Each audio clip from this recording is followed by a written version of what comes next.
راستے کا حسن ہوتا ہے منزل کی چاہت نہیں، منزل کی چاہت تھکا دے گی، منزل کا انتظار تھکا دے گی، کیونکہ کچھ منزلیں صدیوں کے بعد ملتی، کچھ منزلیں اپنی زندگی میں ملتی ہی نہیں ہیں۔ منزلوں کو اگر سامنے رکھیں گے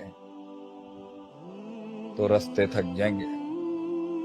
اور رستوں کو سامنے رکھیں گے تو منزل ناراض ہو جائے گی۔ دونوں کا خیال رکھیں گے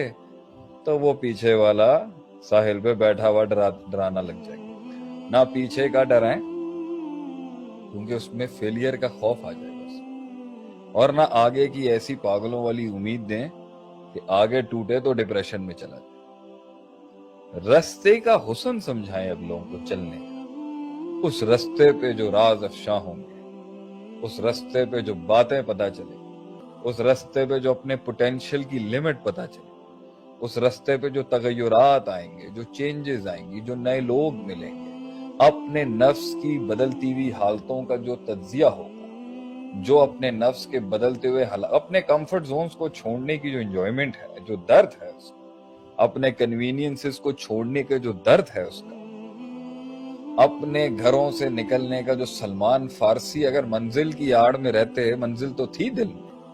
نبی صلی اللہ علیہ وسلم سے ملاقات، لیکن رستے کا جو پین تھا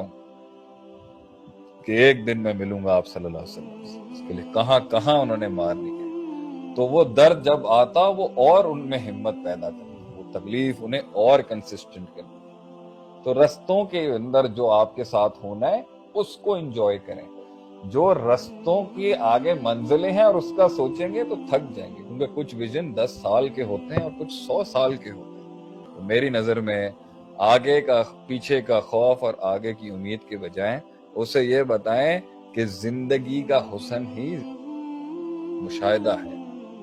تجربات ہے۔ یہاں رہو گے تو پیچھے والا جو تم سے پیچھے والا ہے جب وہ نکلے گا تو تمہیں رونتا ہوا نکل جائے گا، اور اگر یہاں رہو گے تو